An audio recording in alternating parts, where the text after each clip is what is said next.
현대사회로 들어오면서 점점 대형화하는 추세가 전반적으로 일어납니다. 옛날에는 각 동네마다 조그마한 이제 구멍가게가 있었는데요. 요즘은 조금 큰 마트, 슈퍼, 그리고 거대한 창고형 할인 매장 이런 것들이 인기를 얻고 있습니다. 조그마한 지하에 있는 다방이나 잣집이 아니라 요즘은 적어도 주차장을 갖추고 있는 2층짜리 건물 이런 걸 가지고 커피숍을 해야 조금 돈벌이가 된다고 합니다. 식당도 마찬가지입니다. 대형화해가지고 많은 사람들이 찾아올 수 있도록 널리 홍보하고 건물을 크게 짓고 주차장을 지어야 사람들이 온다고 합니다.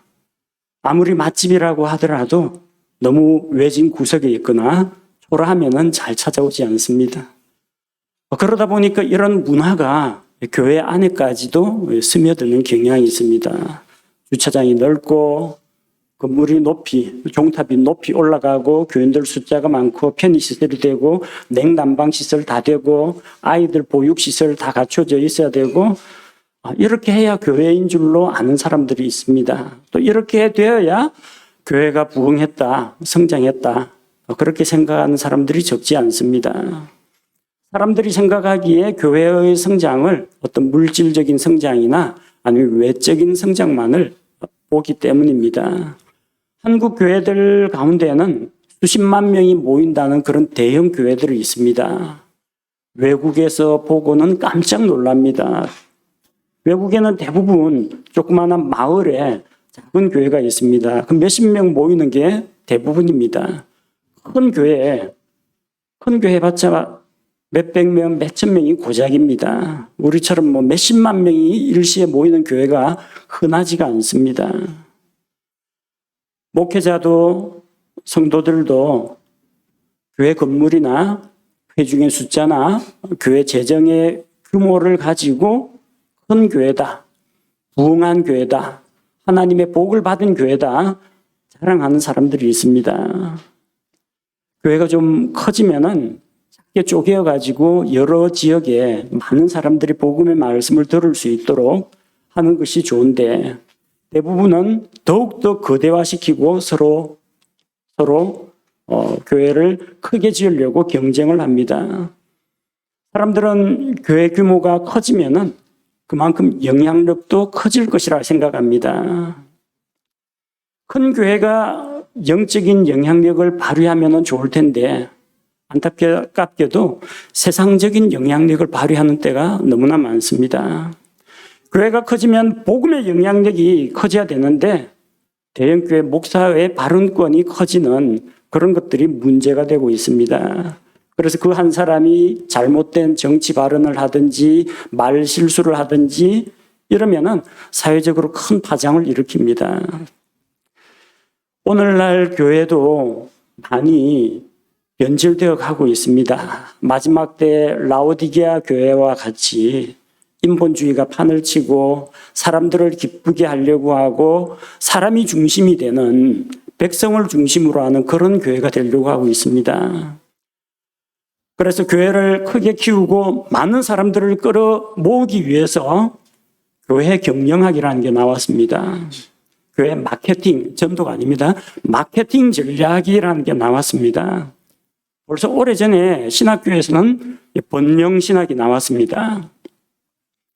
사람들에게 죄, 십자가, 헌신, 지옥 이런 이야기하면 사람들이 싫어해서 안 온다는 겁니다. 그런 거 하지 말고 복 받으라, 잘 된다, 긍정적인 생각을 하라 이런 것들을 가지고 접근해서 사람들에게 어떤 희망을 심어주고 낙관적인 생각을 전하는 게 교회 성장에 도움이 된다고 하는 그런 입장이 등장했습니다.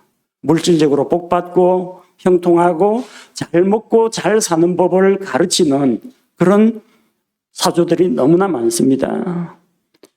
그리고 교회가 점점 커지다 보니까 대형 교회에서 버스를 동원해가지고 저 지방에 있는 사람들까지 다 끌어모읍니다.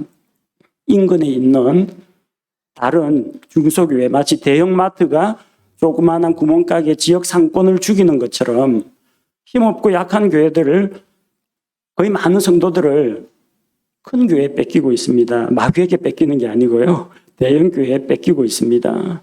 주말만 되면은 토요일 날 청년들을 실어다가 자기 교회로 실어다 나릅니다.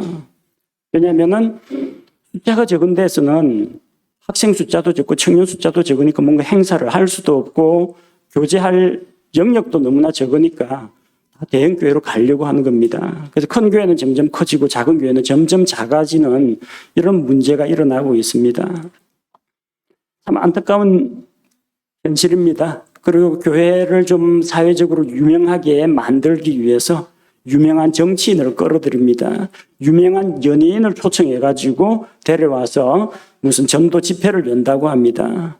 심지어는 구원받지 못한 정치인을 강단에 세워서 그 사람에게 특강을 맡기는 교회도 있습니다. 거듭나지 못한 어떤 성악가를 데려와서 예배 시간에 특송을 시키는, 그리고 사례금을 주는 그런 교회도 있다고 합니다. 비뚤어진 교회의 모습입니다. 여러분, 지금 이야기한 것은 많은 대형 교회들이 추구하고 있는 겁니다. 그러나 하나님 보시기에 영적인 성장하고는 별 관계가 없는 이야기들입니다. 목회자가 돈을 벌기 위해서, 명성을 얻기 위해서 기업화된 교회를 하는 이런 세상적인 방법은 하나님께서 기뻐하지 않습니다. 예수 그리스도의 몸인 신약교회는 마케팅 전략이나 어떤 유명 인사들을 통해 가지고 부흥이 일어나지 않습니다. 오로지 하나님의 말씀을 통해서, 복음 전도를 통해서 교회가 영적으로 성장하고 부흥하게 되는 것입니다. 우리는 오늘 성경 말씀을 통해서 하나님께서 어떻게 교회를 성장시키는지 살펴보고 함께 은혜를 나누고자 합니다. 지난 4년 동안도 신실하게 우리 교회를 이끌어 오시고 또 성장시켜 주신 하나님께서 이제 우리가 어떠한 방향으로 나아가고 또 하나님께서 우리 교회에 대해서 기대하시는 것이 무엇인지, 교회를 성장시키시는 하나님의 방법은 무엇인지 오늘 이 말씀을 통해서 함께 살펴보고자 합니다. 하나님께서는 어떻게 교회를 성장시키는가? 첫째는 고난을 통해 교회를 성장시킵니다. 오늘 31절 처음에 보니까 그때라고 했습니다. 이 그때는 언제입니까? 사도행전 9장 내용을 이야기합니다. 사도행전 9장에 어떤 일이 일어납니까? 사울이 교회를 핍박하는 내용이 나옵니다. 그리고 이 앞에 나오는 내용이 스데반의 순교, 그리고 예루살렘 교회에 대한 핍박이었습니다. 9장은 이제 사울이 교회를 핍박하려 하다가 주님을 만나서 회개하고 돌아와서 복음을 전하는 그런 내용이 나옵니다. 그런데 그때에 유대와 갈릴리와 사마리아 지역에 있는 교회들이 성장했다고 합니다. 유대 땅과 갈릴리와 사마리아에 있는 교회들, 이 교회가 어떻게 나왔겠습니까? 그 교회는 교회에 대한 핍박으로 인해서 흩어진 성도들이, 고난을 겪은 그 성도들이 함께 모여서 형성된 교회입니다. 사도행전 8장 1절 말씀에 보니까 사울이 그의 죽음에, 스데반의 죽음에 동의하더라. 그때 예루살렘에 있던 교회에 대한 큰 핍박이 있어서 사도들 외에는 그들이 다 유대와 사마리아의 지역들로 두루 널리 흩어지니라. 그때 교회에 핍박이 있었습니다. 그때 많은 성도들이 고난을 받고 핍박을 받아 흩어졌습니다. 그때 핍박을 받은 성도들이 함께 복음을 전하면서 각 지역마다 유대, 갈릴리, 사마리아 곳곳마다 교회를 세우게 된 것입니다. 교회는 고난과 핍박을 통해서 성장합니다. 교회는 이 세상에서 고난과 핍박을 받았을 때 성장합니다. 교회가 세상 권력과 야합을 하거나 교회가 무사 안일주의에 빠져서 태평하게 지낼 때는 언제나 영적인 타락과 퇴보가 있었습니다. 고난은 교회를 강하게 합니다. 바람에 흔들리지 않고 피는 꽃은 없습니다. 어린아이가 질병을 겪으면 질병을 겪는 동안은 고통스럽고 힘든 과정을 거치지만 질병을 앓고 나면은 면역력이 생겨가지고 몸은 더욱더 건강해집니다. 고난을 겪고 또 이 고난을 통해서 면역을 키우고 내성을 키우고 체력을 키우고 힘을 키운 교회는 반드시 성장하게 됩니다. 우리 하나님께서는 각 교회마다 각기 다른 형태겠지만 여러 가지 모습으로 고난으로 시련을 주고 연단을 하시는 하나님입니다. 그 고난을 우리가 회피하지 않고 자기 신앙을 포기하지도 않고 믿음으로 인내함으로 극복할 때 우리는 한 단계 더 높은 성장을 기대할 수가 있습니다. 고난 앞에서 주저앉는 교회도 있습니다. 하지만 고난 중에도 성도들이 같은 믿음 안에서 연합하여 굳게 설 때 하나님께서 교회를 성장시켜 주십니다. 우리 교회는 하나님께서 시련과 환난을 통과하면서 강하게 성도들 한 사람 한 사람을 무장시켜 주셨습니다. 이런 교회가 영적으로 성장할 수 있는 기초 체력을 갖춘 교회라고 할 수가 있습니다. 둘째로 우리가 살펴볼 것은 교회는 안식을 통해서 성장합니다. 아까 그하고 반대 아닙니까? 반대는 아닙니다. 교회가 안식을 얻어야 성장합니다. 31절 말씀에 온 유대와 갈릴리와 사마리아에서 교회들이 두루 안식을 얻어 안식을 누려야 합니다. 이게 병을 한번 앓으면 면역력이 강화된다고 해서 날마다 계속 병을 앓고 다음 달에는 또 다른 병을 앓고 언제 성장합니까? 그러면은 앓고 나서 이제 몸을 보양하고 회복시키는 기간이 있어야 되는데 계속 아프기만 하면 어떻게 됩니까? 교회가 고난을 겪고 다시 일어서는 그런 기회를 가져야 하는데 고난을 계속하면은 영적 성장은 언제 하게 됩니까? 계속 고난만 당하는 것도 영적 성장에는 도움이 되질 않습니다. 운동을 열심히 하면은 근육이 형성됩니다. 그런데요, 운동하다가 몸 망가진 사람들이 더 많습니다. 운동 중독이 돼가지고 하루라도 운동을 안 하면은 근손실이 올 것 같은 그런 생각에 빠져가지고 계속 열심히 운동을 하는 거예요. 근데 운동은 적절하게 근육의 긴장과 이완을 통해 가지고 이게 근력을 그리고 근육을 만드는 겁니다. 맹목적으로 막 근육을 써가지고 운동하려고 하거든요. 그냥 공사 현장 나가서 땅 파는 게 빠릅니다. 열심히 일하잖아요. 근데 그거마저도 휴식을 취하고 쉬어줘야만 몸이 회복이 됩니다.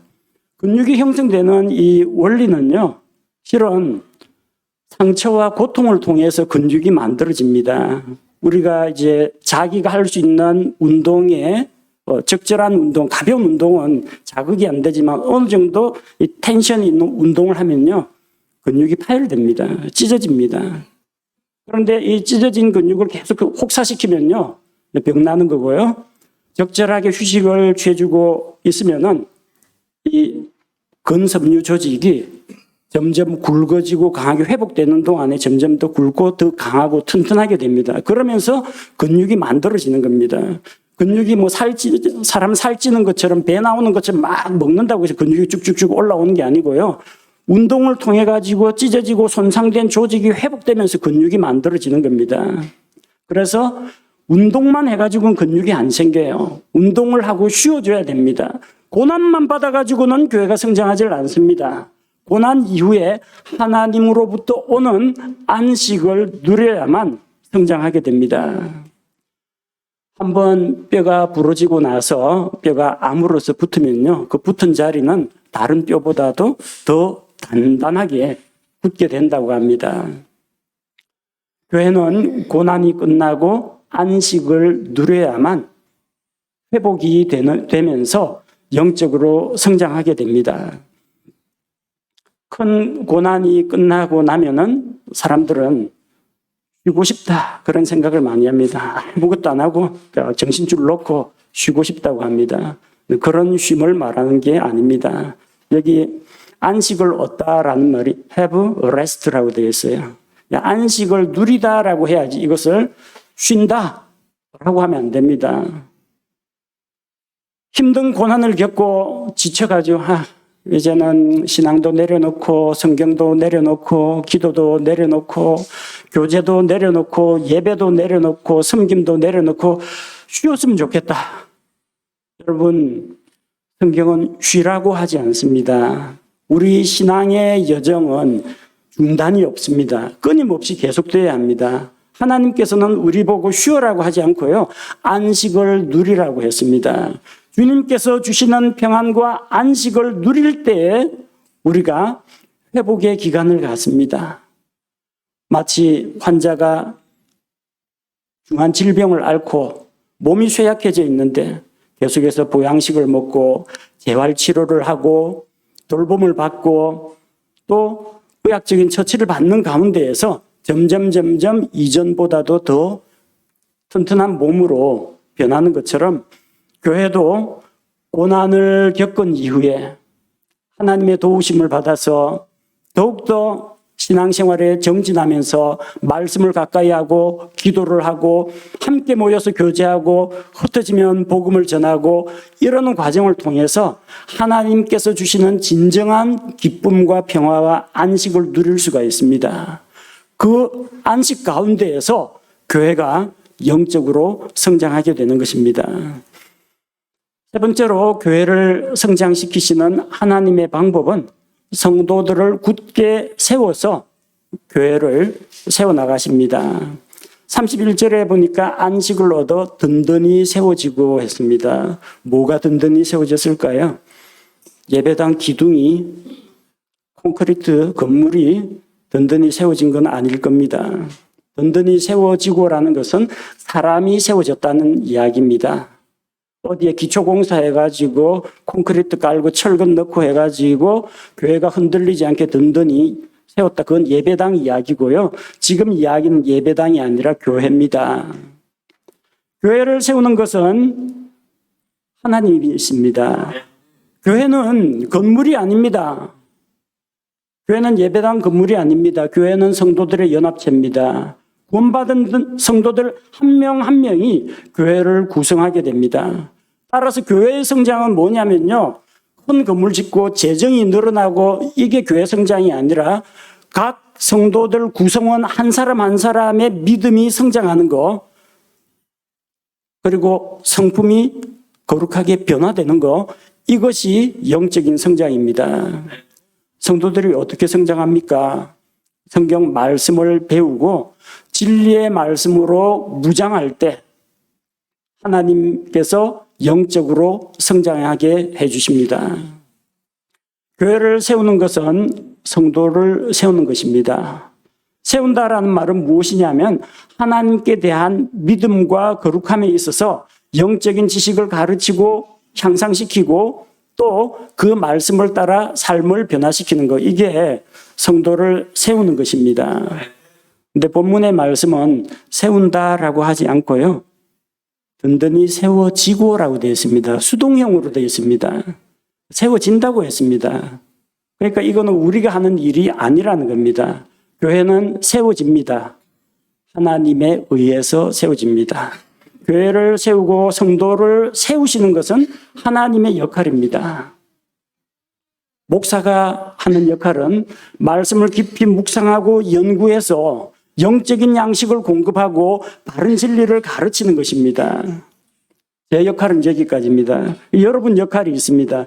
잘 듣고 귀 기울여 듣고 배우셔야 됩니다. 배운 거 복습하시고 자기 것으로 만드셔야 됩니다. 배운 대로 자기 삶 가운데 바르게 적용해야 됩니다. 그렇게 할 때 하나님께서 교회를 세우시고 성도를 세우시고 성도들을 성장시켜 주시는 것입니다. 예루살렘 교회가 어떻게 해서 크게 성장했습니까? 120여 명이 모였던 그 교회가 복음 선포를 통해서 3,000혼이 교회로 들어와서 믿고 침례받고 구원받았습니다. 성전에 앞에서 구걸하던 이 걷지 못하던 사람을 잡아 일으키고 또 하나님의 말씀을 선포했더니 그 말씀을 듣고 믿은 남자들이 대략 5,000명 정도가 되었습니다. 그 사람들이 숫자가 3,000명, 5,000명이 불어났다는 게 중요한 게 아니라 교회가 세워지고 성도들이 세워진 것은 그들이 말씀의 진리 가운데 거했기 때문입니다. 사도행전 2장 42절 말씀해 보니까 사도행전 2장 42절 그들이 흔들리지 아니하며 사도들의 교리와 교제 안에 머물고 빵을 떼며 기도하더라. 사도들의 교리 안에 머물렀습니다. 사도들은 어떤 말씀을 전했겠습니까? 복음의 말씀을 전했습니다. 하나님에 대한 진리를 가르쳤습니다. 하나님에 대한 진리, 사람에 대한 진리, 죄에 대한 진리, 구원에 대한 진리, 영원한 천국에 대한 진리, 이런 진리, 올바른 교리를 가르쳤습니다. 교리가 무엇입니까? 우리가 믿는 믿음의 말씀을 교리라고 합니다. 사람들은 교리 설교를 안 좋아하는 사람들이 있습니다. 그보다 앞에 나와서 목사가 혼자서 원맨쇼 하는 걸 좋아하는 사람도 있고요. 목사가 덕담하는 거, 목사가 정치 사상 발언하는 거, 세상 이야기하는 걸 더 좋아하는 사람도 있습니다. 그러나 거듭난 하나님의 백성이라면은 순수한 하나님의 말씀을 먹고 성장하게 됩니다. 그 역할을 하는 것이 목회자입니다. 사도들입니다. 성경 교사들입니다. 사도들이 이렇게 성도들에게 교리를 가르치고 그들이 교제 안에 머물러서 또 함께 기도할 때 그들은 흔들리지 않고 굳게 세워졌습니다. 하나님께서 그들을 세우셨습니다. 고린도전서 14장 3절에 보니까 그러나 대언하는 자는 사람들에게 말하여 그들을 세우고 권면하며 위로하나니 예언의 말씀, 곧 성경 말씀을 선포하고 가르칠 때 사람들이 진리 가운데 굳게 세워질 수가 있습니다. 하나님 앞에서 우리 교회가 감당해야 될 사명은 바로 이 말씀 사역이라는 겁니다. 우리 교회는 바른 진리의 말씀을 선포하고 가르치고 성도들을 세우고 있습니다.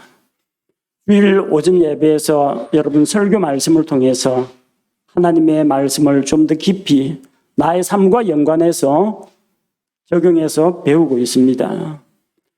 오후에는 성경 공부를 하면서 주제별로 중요한 성경 교리들을 배우고 있습니다. 수요일에는 성경 본문을 한 장을 가지고 몇 개의 문단으로 나누어서 절 단위로, 그 절 안에 있는 단어 단위로 하나하나씩 찬찬히 분석해 가면서 성경 말씀을 한 구절씩 한 구절씩 구절 강해를 하고 있습니다.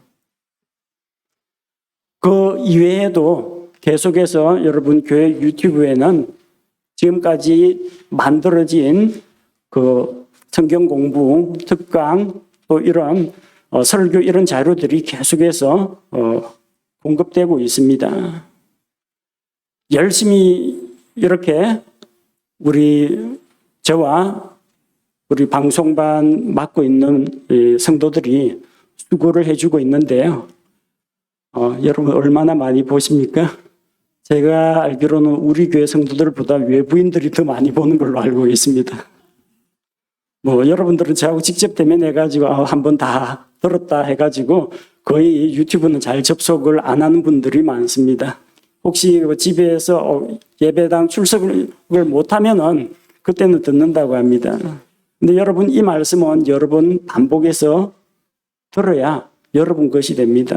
우리 성도들 가운데는요, 이 설교나 특강 이게 한 번에 이해가 안 되면요, 또 듣고 두 번, 세 번을 듣는 분들도 있다고 합니다. 이게 다 영적인 보물 창고입니다. 하나님께 참 감사합니다. 제가 지금 이야기하는 이 말은 공기 중에 한번 진동으로 울리다가 여러분 고막을 진동시키다가 사라져 버립니다. 그러나 녹음되고 녹화되어 있는 것들이 계속해서 여러분들이 두고두고 들을 수 있고 또 이 교회에 출석하지 않는 다른 분들도 다른 지역에서 접속해서 이 말씀을 들을 수 있기 때문에 참 감사하게 생각합니다. 하나님께서 이런저런 방법을 통해서 성경 말씀을 공급해 주시고 그 말씀을 통해 우리 성도들을 또 이 말씀을 듣는 사람들을 세워주시는 것입니다. 목사의 역할은 이제 하나님의 일꾼으로서 부지런히 성경 말씀을 연구하고 영적 양식을 공급하고 바른 지식을 가르치는 것입니다. 여러분 잘 듣고 배우고 잘 흡수하셔야 됩니다. 그렇게 할 때 하나님께서 여러분 한 사람 한 사람을 진리 가운데에서 세워주실 줄로 믿습니다. 네 번째로 성도들이 주를 두려워할 때 교회를 성장시킵니다. 오늘 말씀해 보니까 주를 두려워하는 가운데 크게 늘어나니라. 하나님을 두려워하는 가운데, 두려워한다는 말은 하나님은 무슨 공포스럽게나 무섭게 여기는 것을 말하는 게 아닙니다. 하나님을 존중하고 하나님의 권위를 인정하고 하나님을 공경하며 섬기는 것을 주를 두려워하는 것이라고 했습니다. 교회가 하는 일들 가운데 가장 중요한 것이 하나님께 경배하는 것, 예배하는 것이 가장 중요합니다. 교회는 구제나 사회봉사나 선교보다도 먼저 하나님께 예배드리는 일에 관심을 맞춰야 됩니다. 즉 여러분이 하나님을 두려워하고 하나님을 경외하면서 예배 드릴 때 성장하게 됩니다. 제가 처음 예수님을 믿고 교회 출석하면서 가장 좋았던 것이 하나님의 말씀을 정말 깊이 있게 들을 수 있다는 것이었습니다. 지금 제가 하고 있는 이 강의 설교 스타일 있죠? 제가 중3 때 다니던 교회 목사님 스타일입니다. 그분은 연세가 많아서 은퇴하신 다음에도요,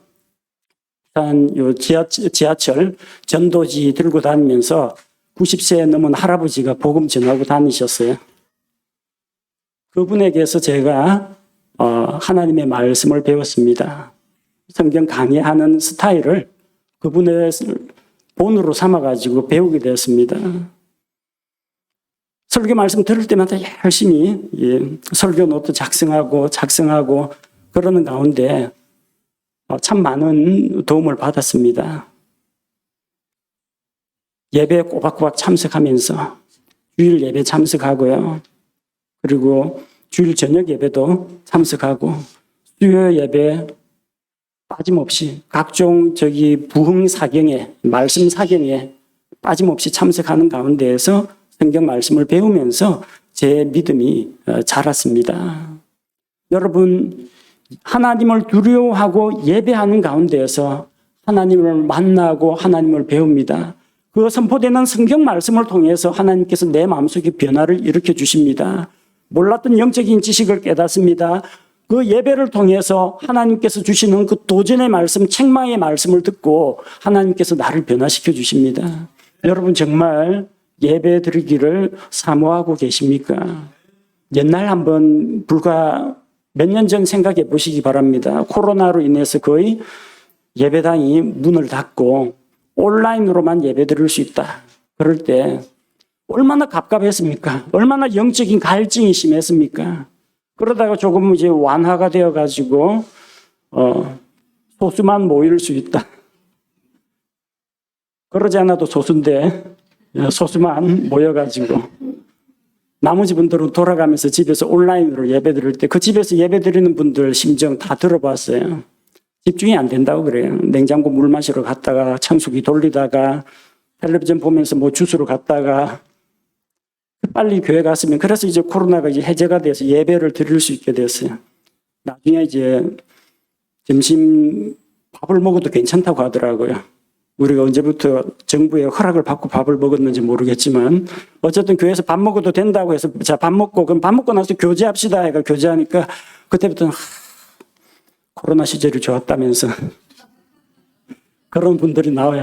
교제하는데 교회 너무 오래 있는 것 같다. 부담스럽다는 분들이 나오더라고요. 여러분 그 코로나 때 하나님 앞에 예배 드리고 싶어요. 그 심정 지금 가져보십시오. 얼마나 감사하고 얼마나 행복한지 모릅니다. 우리 교회 나오는 성도님들 가운데는요. 월요일인가 화요일인가 저한테 전화가 왔어요. 목사님 왜요? 빨리 주일이 왔으면 좋겠어요. 하나님께 예배드리고 가고 싶어요. 그런 분들이 있습니다. 우리 뒤에 있는 단이도 주일 모든 순서를 마치고 헤어졌는데 집에 가려고 하니까 너무나 허전하고 서운하다는 겁니다. 또 보고 싶다는 거예요. 그렇게 좀 사모하는 마음, 갈급한 마음이 있어야 됩니다. 예배를 귀중히 여기고 있습니까? 우리 교회 예배 출석률은 꼬박꼬박 우리 정형제님이 체크하고 있습니다.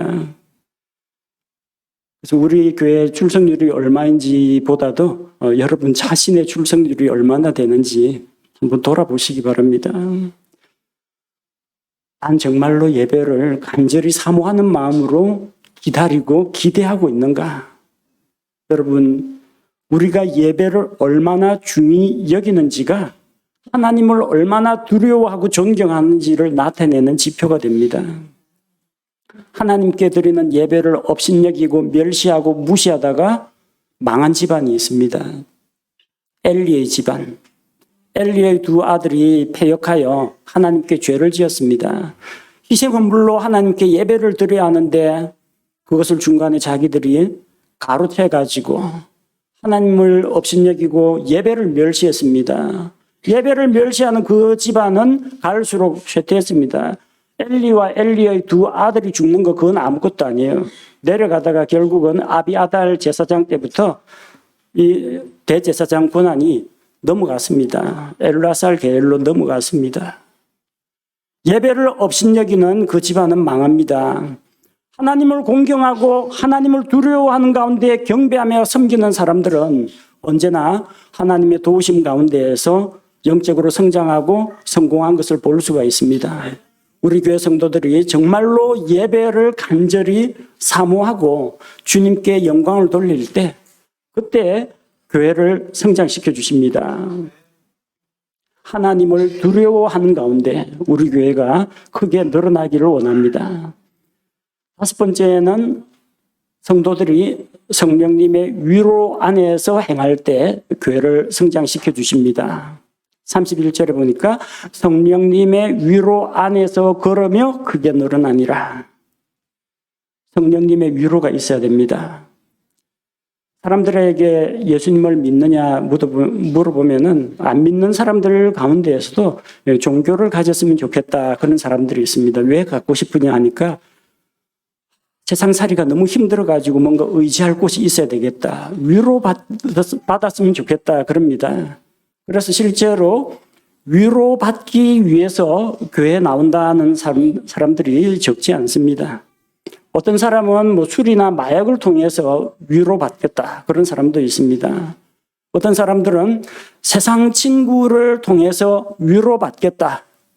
취미생활에서 위로를 받겠다. 낚시나 등산이나 골프를 하면서 위로받겠다는 사람들이 있습니다. 어떤 분들은 교회에 위로받으러 오는 사람들이 있습니다. 사람들을 통해서 위로받겠다. 혼자 있으니까 너무 심심하고 외롭다. 가서 사귀겠다. 사람들을 사귀겠다. 여기서는 좀 그런 분은 적겠지만 여기는 워낙 이제 다양한 동호회도 있고 취미 모임도 있고 그러는데 미국에는 이민자 사회가 있습니다. 한국에서 미국으로 이민을 왔는데 말이 안 통해요. 문화가 달라요. 그럼 뭔가 잘 맞지 않는 부분들이 많습니다. 혼자 객지에 떨어져서 외롭거든요. 미국에 유학 간 학생들, 이민 간 사람들 어디로 모이느냐? 한인교회로 다 모입니다. 예수님은 안 믿는데 타향살이가 너무나 쓸쓸하고 고향 음식도 그리우니까 사람이 그리워서 오는 겁니다. 그러다가 말씀 듣고 변화되고 성장하면 좋은데 또 그렇게 사람 보러 교회 다녀오는 거예요. 그러다가 이제 누구하고 거기서 싸웠다. 누구한테 사기당했다. 그럼 교회 안 나옵니다. 사람에게서 위로받으러 왔다가 사람에게 실망하고 떠나가 버리는 겁니다. 어떤 사람들은 목사에게서 위로를 받으려고 교회 다니는 사람도 있습니다. 근데 여러분, 목사는 여러분을 위로하는 사람이 아니고요. 여러분을 위로자 되시는 하나님께로 인도하는 거, 소개시키는 사람이지 제가 여러분을 위로할 수가 없어요. 제가 여러분들 그 비밀스러운 사생활이나 뭐 구구절절한 뭐 가정사연 일일이 다 어떻게 다 들어줍니까? 여러분은 저한테 말하기 좀 부담스러울 테고 저는 듣고서도 해줄 게 없어가지고 부담스럽습니다. 저는 그 문제를 해결해 줄 수 있는 사람이 아닙니다. 다만 문제를 해결해 주고 여러분에게 위로를 줄 수 있는 하나님을 소개시켜 주는 그런 역할만 감당할 뿐입니다. 근데 목사한테 위로받으러 왔는데 목사가 다 새신자한테 바쁘고 뭐 바쁘고 해가 자기한테 관심을 안 가져준대요. 위로받으러 왔는데 상처받고 떠납니다 하면서 가버리는 사람도 나오게 됩니다. 여러분, 왜 이 교회에 나오십니까? 목사 보러 오는 거 아니잖아요. 여러분 친한 친구들 보러 오는 거 아니잖아요. 하나님을 만나고 하나님께 경배하고 바른 말씀을 배우러 오는 거잖아요. 목적이 잘못되면요, 그 잘못된 목적에서 만족이 없으면 진짜 중요한 목적을 버리고 교회를 떠나는 그런 일들이 생깁니다. 저는 위로자를 소개시켜 드릴 수가 있습니다. 저는 위로자가 아닙니다. 오늘 본문의 말씀 보니까 목사의 위로 안에서 성장했다는 말은 없습니다. 성령님의 위로 안에서 그들이 걷고 행할 때 교회가 크게 늘어났다고 했습니다. 성령님께서 우리를 위로하시는 분입니다. 성령님의 이름 자체가 위로자라고 합니다. 요한복음 14장 26절에 보니까 요한복음 14장 26절 위로자 곧 아버지께서 내 이름으로 보내실 성령님, 그분께서 너희에게 모든 것을 가르치시고 내가 너희에게 무엇을 말하였든지 너희가 모든 것을 기억하게 하시리라. 성령 하나님께서 위로자가 되십니다. 예수님은 12 제자를 떠나가지고 저기 하늘로 올라가십니다. 제자들은 함께 있던 예수님이 부활하시고 승천하고 나면은 얼마나 허전하고 허탈하고 무섭겠습니까? 그런데 예수님께서 너희는 마음에 근심하지 말라, 두려워하지 말라. 내가 떠나가면은 도우시는 이 위로자 성령님을 보내주겠다고 약속하셨습니다. 그 성령께서 우리를 위로해 주십니다. 말씀으로 위로해 주십니다. 예수님의 말씀을 기억나게 하십니다. 이 말씀의 의미를 깨닫게 해주십니다. 우리가 이 말씀을 따라 살아갈 수 있도록 용기를 주시고 능력을 주시는 분이 바로 성령 하나님이십니다. 우리는 어디에서 위로를 받을 수 있겠습니까? 사람들을 통해서는 위로받지 못합니다. 오직 성령님을 통하여 말씀 안에서 위로를 받습니다. 시편 119편 50절 말씀을 보니까 시편 119편 50절 나의 고난 중에 이것이 내 위로가 되었사오니 주의 말씀이 나를 살리셨나이다. 시편 기자는 고난 가운데 있었습니다. 그 고난 가운데 무엇이 그를 위로했고 무엇이 그를 살렸습니까? 주의 말씀입니다. 주의 말씀 안에 위로가 있습니다. 성령님께서는 말씀이 없는 곳에서는 역사하지 않습니다. 성령님은 무슨 쏟아내는 에너지가 아닙니다. 성령님께서는 성경 말씀을 통해서 일하십니다. 하나님의 성령께서 성령님의 영감으로 기록된 이 성경 말씀을 통해서 우리에게 위로를 주십니다.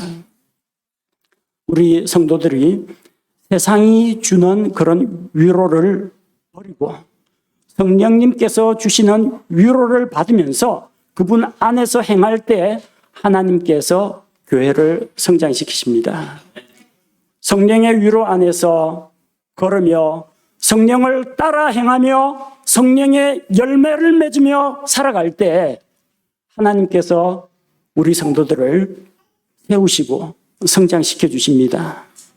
우리에게 위로와 평안을 주시는 그 하나님께서는 이 세상이 줄 수 없는 진정한 위로와 평안을 우리에게 주십니다.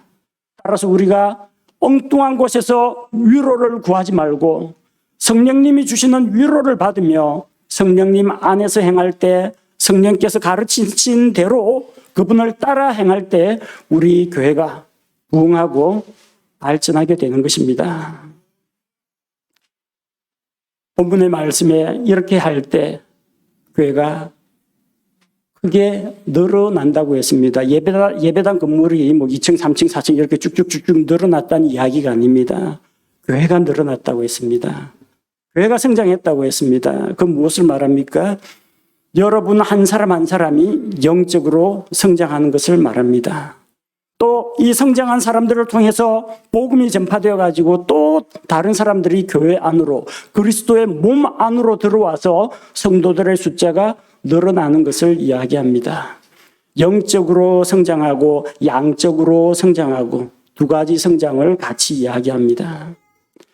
이 변화와 성장은 사람이 할 수가 없고 마케팅 전략으로 할 수 없고 경영학으로 할 수가 없고 오직 하나님께서만 할 수 있습니다. 하나님께서 자기를 믿는 성도들의 믿음과 순종을 통해서 성도들의 복음 전파와 또 말씀을 듣고 읽고 배우는 것을 통해서 이러한 변화를 일으켜 주십니다. 우리 주 하나님께서는 그리스도의 몸인 교회가 성장하기를 원하십니다. 사랑하는 성도 여러분, 하나님께서 이 교회를 세우시고 지금까지 성장시켜 오셨습니다. 우리는 함께 고난의 긴 터널을 지나왔습니다.